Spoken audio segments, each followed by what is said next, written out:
Padre nuestro, en esta mañana para mí, ya de tarde para mis hermanos allá en Sudamérica, queremos elevar nuestras voces ante tu presencia porque, Señor, tú eres un Dios bueno, eres un Padre amoroso, lleno de misericordia, compasivo, tierno.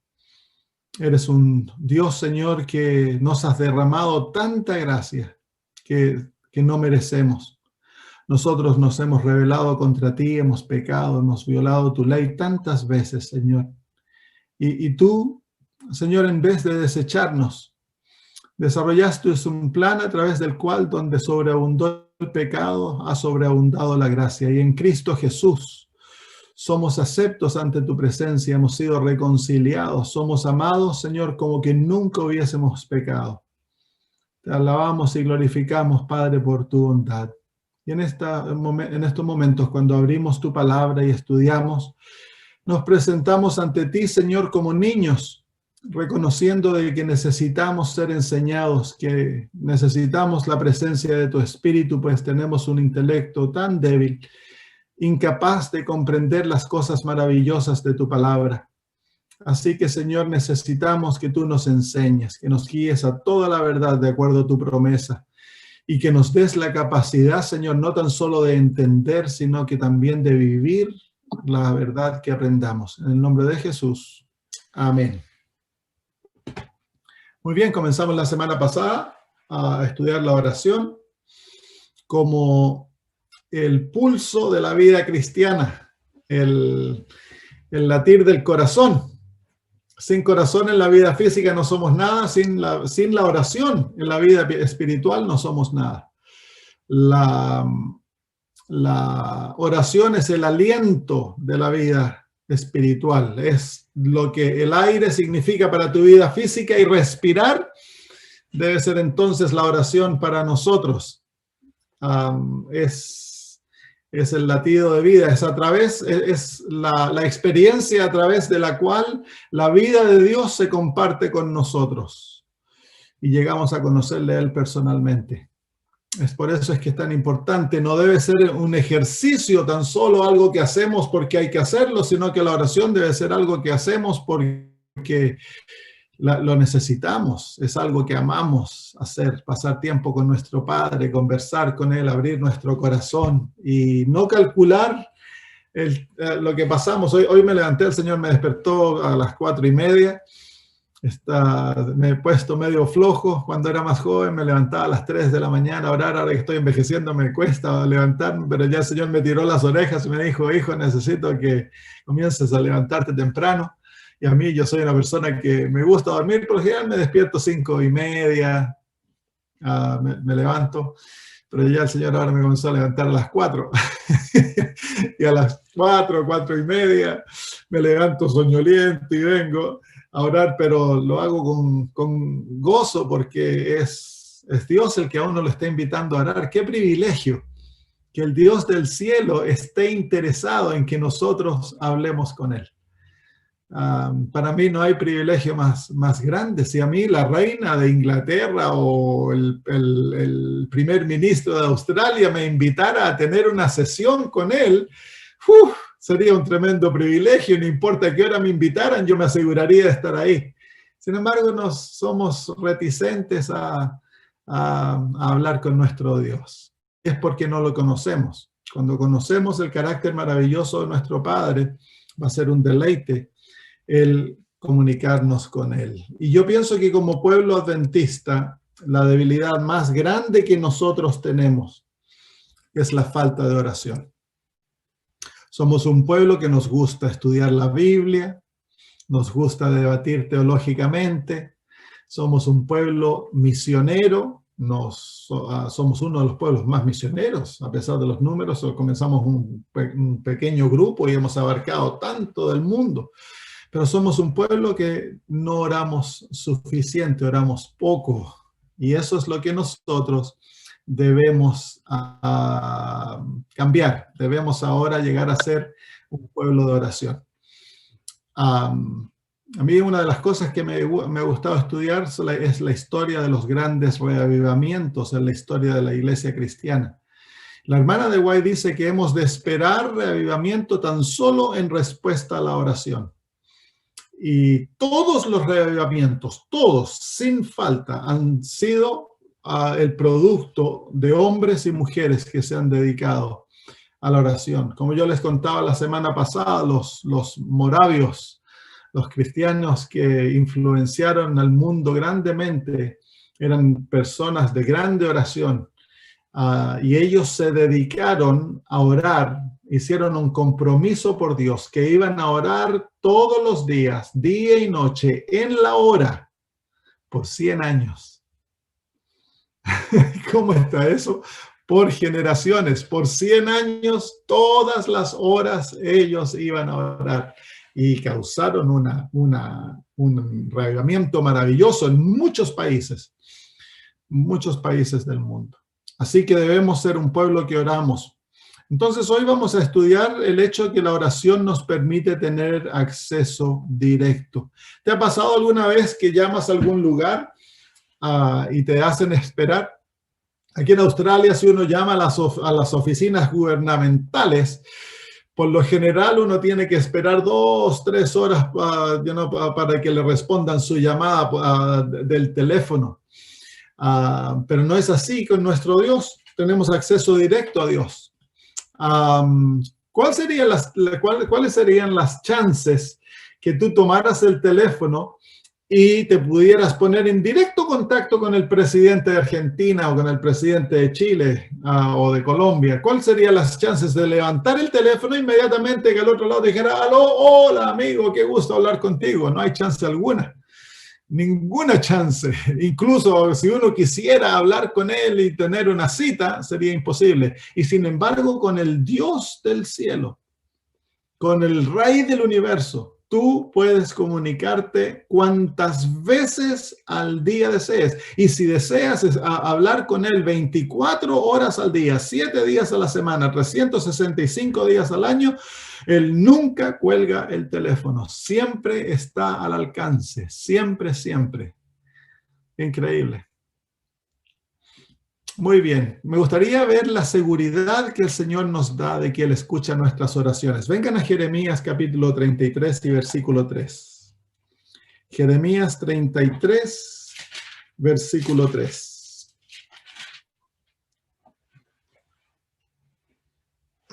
Jeremías 33, versículo 3. Clama a mí y yo te responderé. Y te enseñaré cosas grandes y ocultas que tú no conoces. Qué maravillosa promesa. Esa yo la tengo subrayada en azul en mi Biblia. El Señor nos dice, clama a mí.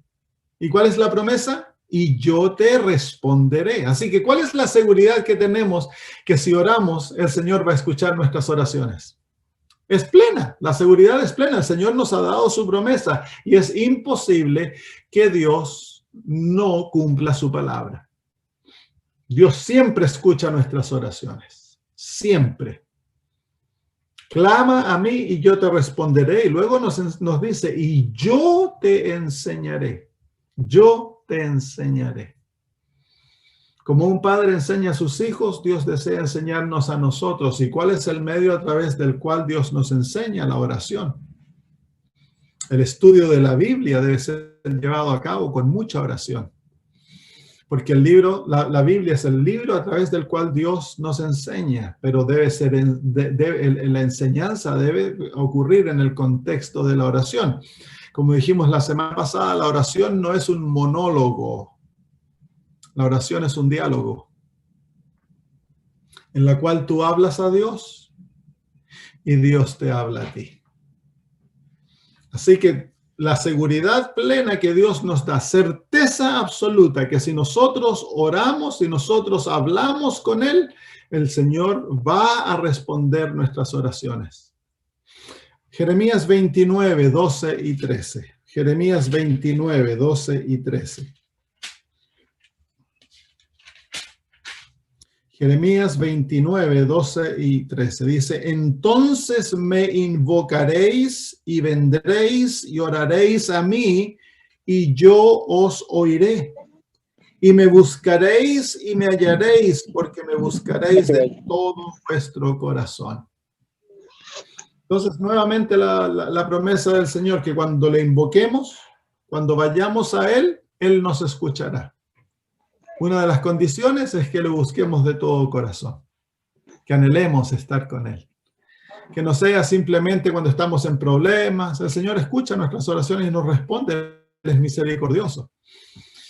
Pero muchas veces, tristemente, los hijos de Dios se dedican a buscarlo solo cuando están en problemas. Si el Dios del cielo, el Eterno, nos dice, háblenme, chiquillos, háblenme, y yo les voy a escuchar, yo les voy a responder. Qué privilegio más grande. Dice la hermana de White de que los ángeles están sorprendidos de que los seres humanos, necesitando tanto a Dios, oran tan poco. Es la sorpresa más grande del cielo, que el Señor abrió las puertas, dejó la línea abierta, dijo, cuando quieran hablar conmigo, aquí estoy dispuesto, vengan a hablar conmigo. Y tan pocos seres humanos usan la línea. Solamente la usan cuando están en problemas. Ahí la línea se pone roja al vivo. Cuando estamos por problemas, situaciones difíciles, y nos desesperamos y el Señor no nos responde. Pero es que la oración es una ciencia que se debe aprender y se debe desarrollar. Tiene principios, tiene elementos la oración que se deben practicar y poner y llevar adelante para que la oración sea efectiva. Entonces, si nosotros no hemos, es como que tú nunca has practicado para un maratón y de repente llega un maratón y te hacen que participes en el maratón. ¿Cuáles son las chances que vas a poder ganar la carrera? No hay chance, pero tú estás con todo el deseo y sales corriendo, pero como que no hubiera mañana, como alma que se la llevó el viento, dice. ¿Cuáles son las chances que vas a ganar el maratón o que lo vas a terminar? Probablemente ni siquiera lo vas a poder terminar. De la misma manera es que cuando nosotros no oramos en forma cotidiana y no hemos aprendido la ciencia de la oración, entonces cuando nos encontramos en problema y oramos en forma desesperada, no sabemos orar. Entonces eso es lo que debemos aprender a orar, debemos pedirle al Señor como los apóstoles le pidieron, enséñanos a orar. Isaías 65, 24. Isaías capítulo 65 y versículo 24. Estamos viendo la certeza de la oración. Isaías 65, 24 dice, y antes que clamen, responderé yo, y mientras aún hablan, yo habré oído. Entonces, estos versículos simplemente nos dan el incentivo para orar. Les voy a mostrar una foto aquí de un lugar donde estaba hace unos años atrás haciendo una campaña evangelística en una islita. Sí. Si me puedes dar la capacidad de compartir la pantalla, Melissa. En una isla que se llama Kiribati. Está en el medio del Pacífico Sur y está en el Ecuador, en la línea ecuatorial. Ahí se encuentra, es una isla, la capital se llama Tarawa, y en estos años atrás, es una isla muy delgada, es como una isla como de la forma de una herradura, y en uno de los extremos es más amplia, pero sí, la isla es muy delgada, tiene más o menos 500 metros de ancho, y es más o menos 30 kilómetros de largo, y ahí vivían 40,000 personas, y estábamos nosotros haciendo la campaña en este estadio que les voy a mostrar ahora. Ese es el estadio, y aquí estaba yo. Si ustedes ven allá ese lugar que tiene techo, hay un palo blanco parado. Yo estaba predicando, detrás de ese palo habían puesto un techo y la gente se sentaba aquí alrededor. En todo esto, la casa del rey está exactamente detrás de ese lugar. es un pequeño estadio, más o menos teníamos como 1,500 personas viniendo todas las noches, pero teníamos parlantes, así que toda la gente que estaba alrededor escuchaba los programas y se llenaba de gente alrededor que no entraban, sino que se llenaban a escuchar, así que habrían unas 3,000, 4,000 personas. Y es una isla tropical, así que todas las noches llueve. Y cuando llueve en los trópicos, llueve, pero llueve con ganas. Así que una noche yo estaba predicando y la gente estaba sentada ahí todo alrededor. Y yo, antes de levantarme a predicar, cuando estaban haciendo las partes especiales y estaba haciendo el segmento de medicina, yo noté que si yo miro hacia acá, en mi mano izquierda, mirando hacia el mar, se estaba formando una tremenda tormenta en el mar. Y yo me puse, ya cuando me levanté y comencé a predicar, como a mediados de mi prédica, comenzó a llover.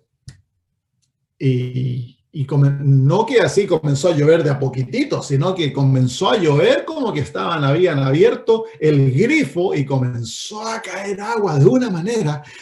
Y la gente se levantó y comenzó a correr para encontrar refugio, ¿no?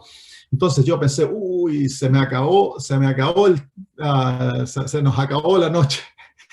Y en eso el Señor me habló y me dijo, ora para que se acabe para que se detenga la lluvia. Entonces yo les dije a la gente, no corran, quédense donde están y vamos a pedirle a Dios que detenga la lluvia. Y estaba lloviendo, pero diluviando. Y entonces en ese momento dije, y la gente, algunos se dieron vuelta, me miraron y se largaron a reír y siguieron corriendo. Entonces yo simplemente oré y le dije, Señor, en el nombre de Jesús te pido que detengas la lluvia hasta que termine de predicar. Gracias por hacerlo, Señor. Terminé y cuando dije amén, la lluvia se detuvo así. Es como que alguien hubiera cerrado el grifo y simplemente paró de llover.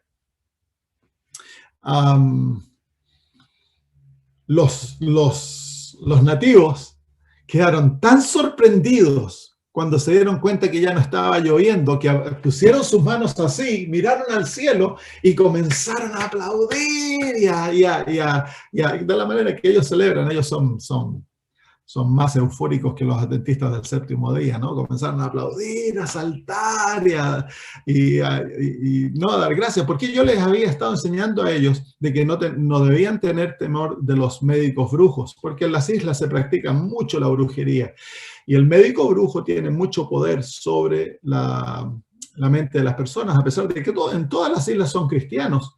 El cristianismo es una mezcla de las prácticas paganas que ellos tienen con el cristianismo.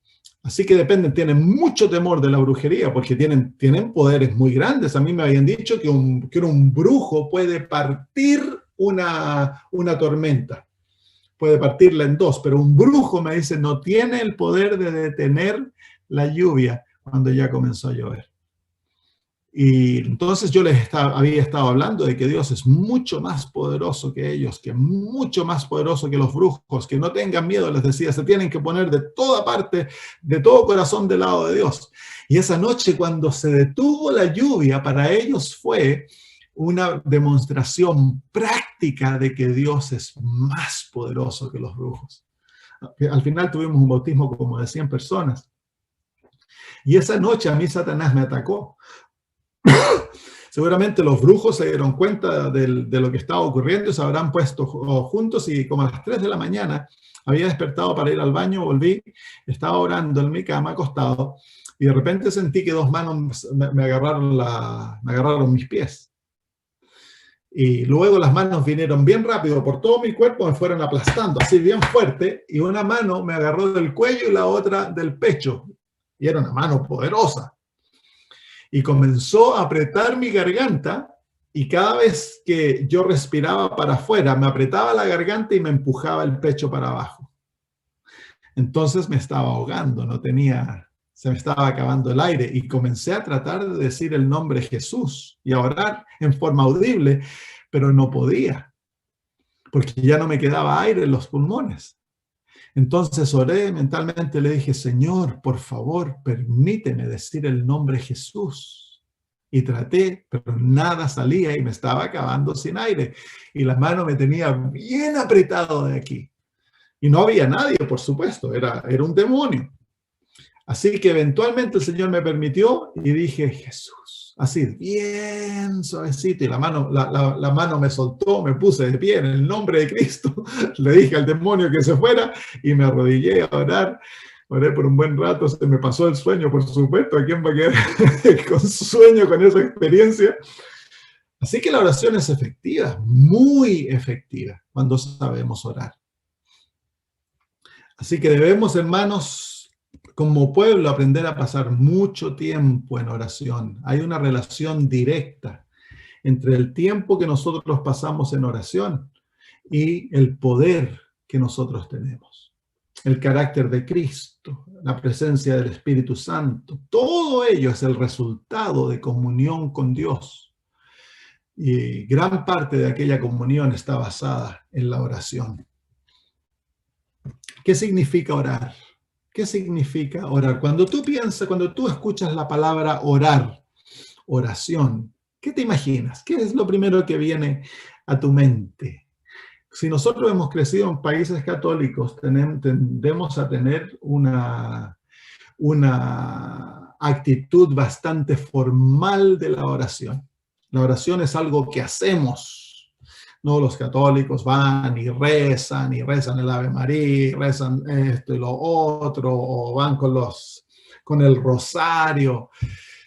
Y tristemente, como venimos de ese contexto, la oración es algo que se hace, pero en la vida cristiana la oración es parte de lo que somos. Miren, veamos algunos ejemplos bíblicos. Vengan a Mateo capítulo 6, versículo 6. Mateo capítulo 6, versículo 6.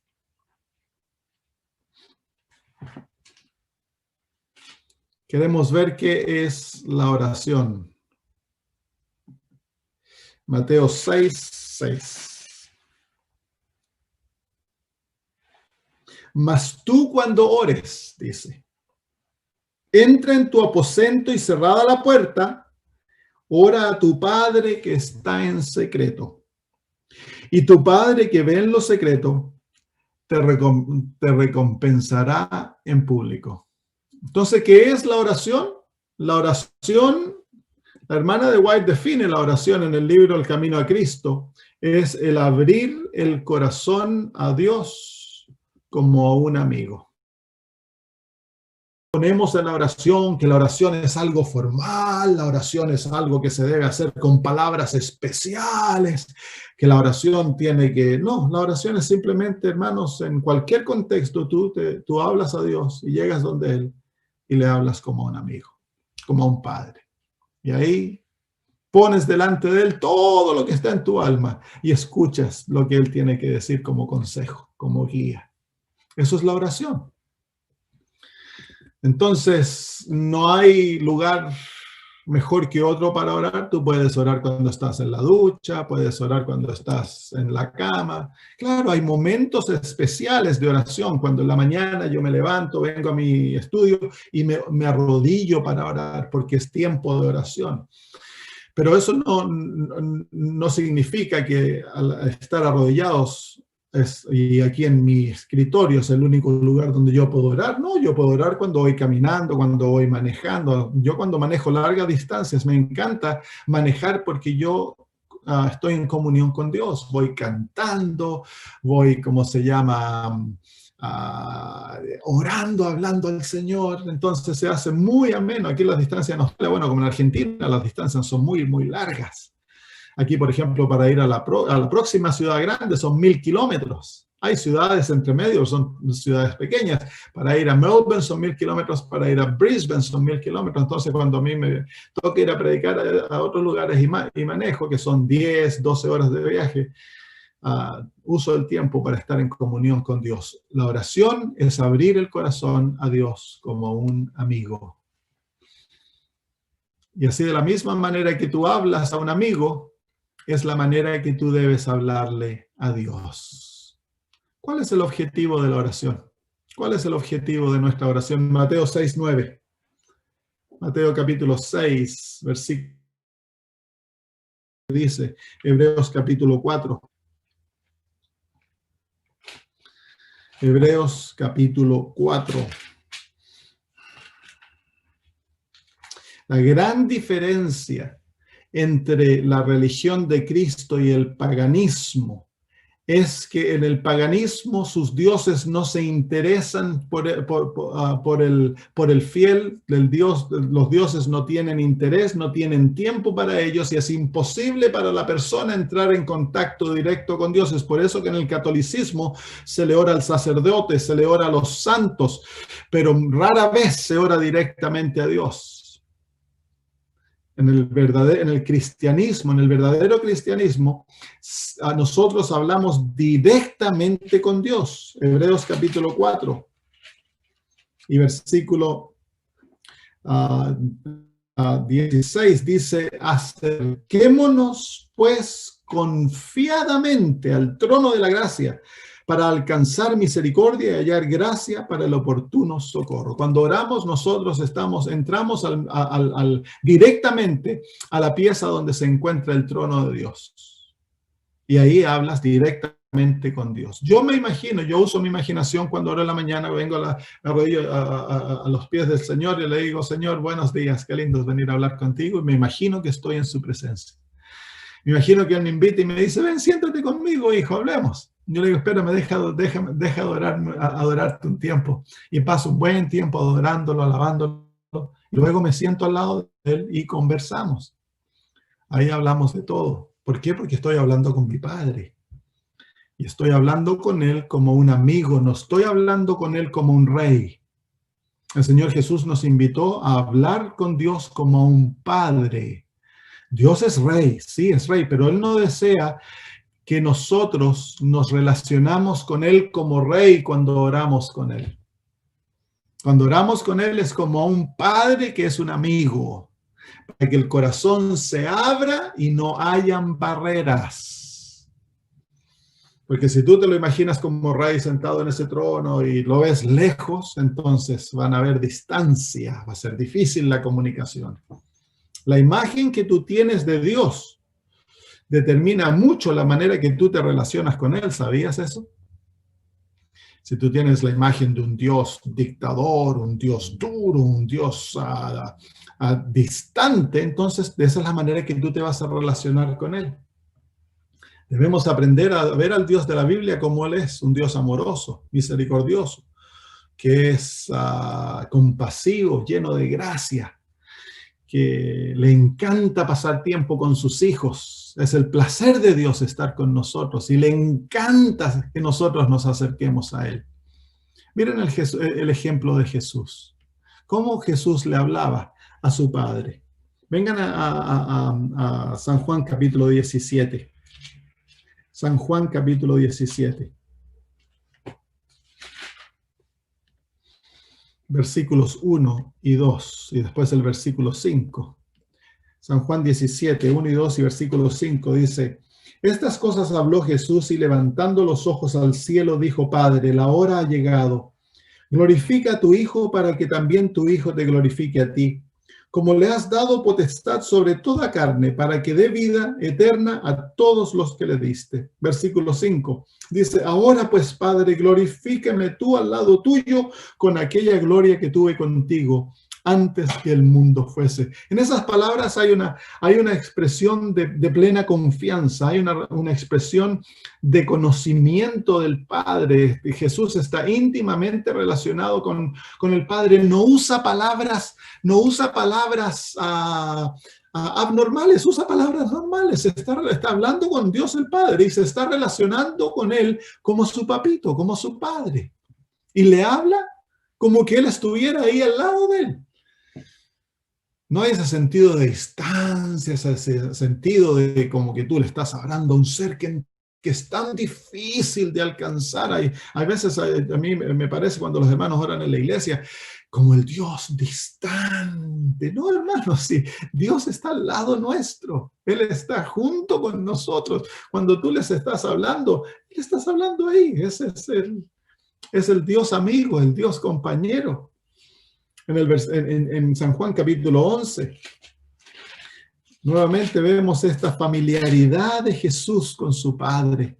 Le tiene un respeto maravilloso, un temor profundo hacia su Padre. Y sin embargo, la relación es la relación de amigo, la relación de compañeros. San Juan capítulo 11, versículos 41 al 42, dice: entonces quitaron la piedra de donde había sido puesto el muerto, y Jesús, alzando los ojos a lo alto, dijo: Padre, gracias te doy por haberme oído. Yo sabía que siempre me oyes, pero lo dije por causa de la multitud que está alrededor, para que crean que tú me has enviado. ¿Te fijas la familiaridad de Jesús con su Padre? Algo tan increíble, va a levantar a un muerto y no hace un tremendo show para que Dios le escuche, y no usa palabras grandes y elaboradas para impresionar a Dios. No. ¿Cuál es? Padre, te doy gracias porque tú ya me has oído. Tan sencillo, una confianza de un niño hacia su papito. Nada especial. Esa es la oración, hermanos. La oración es vivir en la presencia de Dios. Es caminar con Él. Es estar en constante comunión con Él. El corazón siempre abierto hacia su influencia, dispuesto a escuchar su voz y estar en constante comunicación. Cuando tú y yo hablamos, oramos, estamos hablando directamente con Dios. Nunca se te olvide eso, hermanos. No le estás hablando a un ángel, estás hablándole a Dios, el Padre, directamente. Por eso el Señor Jesús nos enseñó que hemos de orar al Padre. Todo lo que pidierais al Padre en mi nombre, Él lo hará. ¡Qué privilegio! De esta manera pues oraréis: Padre nuestro que estás en los cielos. Padre nuestro. Es nuestro Padre, es nuestro papito. Veamos otros ejemplos bíblicos. Venga, segunda de Crónicas, capítulo 20, versículo 1. Segunda de Crónicas, capítulo 20, versículo 1.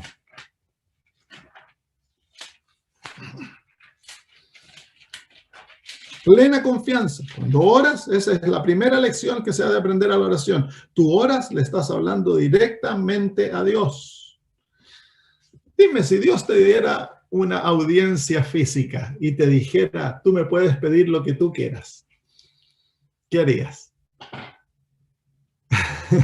Había un rey en la Edad Media, y es historia verdadera, que una vez al año le permitía a sus súbditos que lo vinieran a ver.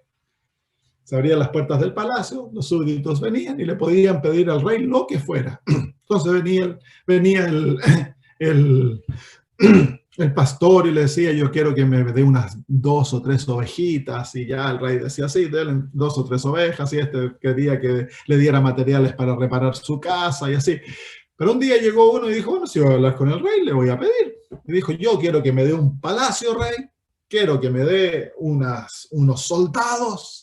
Y le hizo una tremenda lista al rey. Y el consejero se enojó. Le dijo: ¿cómo se te ocurre venir a pedir esas cosas al rey? Y el rey le dijo: espera un poquito, le dijo. Este es el único hombre que me hace sentir como rey. Entonces, si Dios te diera la oportunidad, dijo: hijo, pídeme lo que quieras. ¿Qué le pedirías? Dice el Señor: pedid y se os dará. Buscad y hallaréis. Golpead y se os abrirá, porque todo aquel que pide recibe. Si vosotros, siendo malos, sabéis dar buenas dádivas a vuestros hijos, ¿cuánto más vuestro Padre dará buenas dádivas a aquellos que se lo piden? Ahí el Señor te está diciendo: ven a mí, pídeme. Si lo peor que puede decirte el Señor es no. Yo he tenido el gozo de ver al Señor responder tantas oraciones maravillosas. La oración, hermanos, es un privilegio. Segunda de Crónicas, capítulo 20, versículo 1 dice: Segunda de Crónicas 21 dice: pasadas estas cosas aconteció que los hijos de Moab y Amón, y con ellos los otros de los amonitas, vinieron contra Josafat a la guerra. Entonces esta es la historia cuando se juntan un grupo de pueblos a pelear contra el rey Josafat. Y los versículos que vamos a leer, vamos a ver la oración de este rey, que es una oración ejemplo. Mire, vamos a los versículos 5 hasta el versículo vamos a ver 5, 6, 7, 8 y después el versículo 12. Vengan al versículo 5. Entonces Josafat se puso en pie en la asamblea de Judá y de Jerusalén en la casa de Jehová, delante del atrio nuevo, y dijo, miren ahora cómo era, Jehová, Dios de nuestros padres, ¿no eres tú Dios en los cielos y tienes dominio sobre todos los reinos de las naciones? ¿No está en tu mano tal fuerza y poder que no hay quien te resista? Dios nuestro, ¿no echaste tú los moradores de esta tierra delante del pueblo, de tu pueblo Israel, y la diste a la descendencia de Abraham, tu amigo para siempre? Y ellos han habitado en ella y te han edificado en ella santuario de tu nombre. Si mal viniere sobre nosotros o espada de castigo o pestilencia o hambre, nos presentaremos delante de tu casa y delante de ti, porque tu nombre está en esta casa y a causa de nuestras tribulaciones clamaremos a ti y tú nos oirás y salvarás. Ahora pues, he aquí los hijos de Amón y de Moab y los del monte de Seir, a cuya tierra no quisiste que pasase Israel cuando venía delante de Egipto, sino que se apartase de ellos y no los destruyese. He aquí ellos nos dan el pago viniendo a arrojarnos de la heredad que tú nos diste en posesión. Oh Dios nuestro, ¿no los juzgarás tú? Porque en nosotros no hay fuerza contra tan grande multitud que viene contra nosotros. No sabemos qué hacer y a ti volvemos nuestros ojos. ¿Qué oración? Una oración tan sencilla, pero tan poderosa. Va directamente a Dios y le presenta a Dios dos cosas: el problema y las promesas de Dios. Y le pide que actúe. Esa es la manera que un niño actúa, ¿no? Un niño viene donde los padres y el niño no hace maravillas para tratar de ganar la atención de los padres, sino que el niño va y le dice, mamá, yo quiero esto. Y tú me lo prometiste. Tan sencillo. Una relación abierta, una relación honesta, una relación que expresa ante la presencia de Dios exactamente lo que está en el corazón, porque hay confianza. Si hay temor negativo en cuanto a Dios, tú nunca vas a tener una relación abierta. Nunca vas a tener la capacidad de expresar lo que está en tu corazón, el dolor de tu alma. Cuando te sientes chasqueado porque crees que Dios no ha escuchado, ¿tienes la capacidad de ir donde Dios y hablarle como amigo? Decirle, bueno, Señor, yo esperaba que hicieras esto y resulta que no lo hiciste. ¿Qué ocurrió, Señor? Hablar como un amigo, sin echar culpa, sin enojarse, sino que simplemente abrir el corazón como un amigo. Eso es lo que nos muestra la Biblia. Eso es lo que Dios desea tener con sus hijos, una relación abierta. Que nosotros sintamos el poder y la libertad de hablar con Él, porque Él es un Dios que le encanta escuchar nuestras oraciones. Miren la oración del profeta Daniel. Daniel capítulo 9, versículos 3 y 4. Daniel 9, 3 y 4.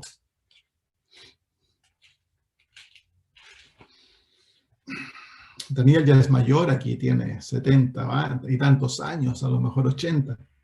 Es un hombre que ha caminado con Dios por muchos años, un hombre que conoce el poder de la oración, un hombre que influenció reinos gracias a su fidelidad. Dice aquí en el versículo 3 y 4, dice, y volví mi rostro a Dios el Señor, buscándole en oración y ruego y ayuno, silicio y ceniza, y oré a Jehová mi Dios e hice confesión diciendo, ahora Señor mi Dios, grande, digno de ser temido, que guardas el pacto y la misericordia con los que te aman y guardan tus mandamientos. Hemos pecado, hemos cometido iniquidad, hemos hecho impíamente y hemos sido rebeldes y nos hemos apartado de tus mandamientos y de tus ordenanzas. No hemos obedecido a tus siervos los profetas que en tu nombre hablaron a nuestros reyes, a nuestros príncipes, a nuestros padres y a todo el pueblo de la tierra.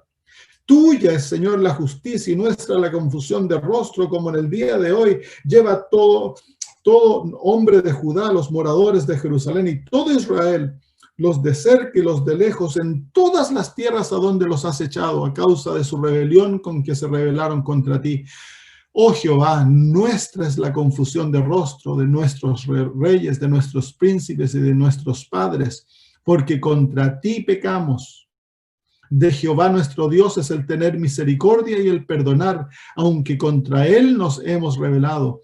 Y no obedecimos a la voz de Jehová nuestro Dios para andar en sus leyes que él puso delante de nosotros por medio de sus siervos los profetas. Todo Israel traspasó tu ley apartándose para no obedecer tu voz, por lo cual ha caído sobre nosotros la maldición y el juramento que está escrito en la ley de Moisés, siervo de Dios, porque contra él pecamos. Y él ha cumplido la palabra que habló contra nosotros y contra nuestros jefes que nos gobernaron, trayendo sobre nosotros tan grande mal, pues nunca fue hecho debajo del cielo nada semejante a lo que se ha hecho contra Jerusalén. Conforme está escrito en la ley de Moisés, todo este mal vino sobre nosotros y no hemos implorado el favor de Jehová nuestro Dios para convertirnos de nuestras maldades y entender tu verdad. Por tanto, Jehová veló sobre el mal y lo trajo sobre nosotros, porque justo es Jehová nuestro Dios en todas sus obras que ha hecho, porque no obedecimos a su voz. Ahora pues, Señor Dios nuestro, que sacaste tu pueblo de la tierra de Egipto con mano poderosa y te hiciste renombre, cual lo tienes hoy. Hemos pecado, hemos hecho impíamente. Oh Señor, conforme a todos tus actos de justicia, apártese ahora tu ira y tu furor de sobre tu ciudad de Jerusalén, tu santo monte, porque a causa de nuestros pecados y por la maldad de nuestros padres, Jerusalén y tu pueblo son el oprobio de todos en derredor. Pues ahora pues, Dios nuestro, oye la oración de tu siervo y sus ruegos, y haz que tu rostro resplandezca sobre tu santuario asolado por amor del Señor. Inclina, oh Dios mío, tu oído y oye, abre tus ojos y mira nuestras desolaciones y la ciudad sobre la cual es invocado tu nombre, porque no elevamos nuestros ruegos ante ti confiados en nuestras justicias, sino en tus muchas misericordias. Oye, Señor, oh Señor, perdona, presta oído, Señor, y hazlo, no tardes, por amor de ti mismo, Dios mío, porque tu nombre es invocado sobre tu ciudad y sobre tu pueblo. Nuevamente una oración totalmente abierta. Expresa el dolor por el pecado, y se sienten la libertad de hablarle a Dios abiertamente, expresando totalmente las deficiencias, las caídas, la rebelión de él y de su pueblo. Pero más aún va más allá. Él sabe que Dios es un Dios misericordioso y si lo dice y le pide que perdone y que actúe de acuerdo a aquella misericordia.